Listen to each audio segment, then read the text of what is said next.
আসসালামু আলাইকুম। দই পাওয়া জানি কথা বলতাম, বড় বোনদের যখন বিয়া দেয় তখন এই সব জায়গার থেকে কাবিন ঘরের মিষ্টি কিনতাম আমরা। ঠিক আছে, আমার মেজ বোনের সবারই এখানে কাবিন হইলে কাবিন কাজী ঘরে তো ওই পাশে বটতলা, এখানে আসতাম মিষ্টি নিবার লেগে। পুরানো, অনেক পুরানো দোকান। মিষ্টি কত করে কেজি এটা?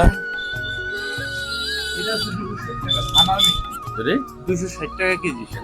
হ্যাঁ, আর উপরেরটা উপরটা আছে সন্দেশ। সন্দেশ কিলো হচ্ছে 600 টাকা কেজি। এই সন্দেশ কিন্তু মাদারপুরের খুব একটা নাম করা জনপ্রিয় সন্দেশটা।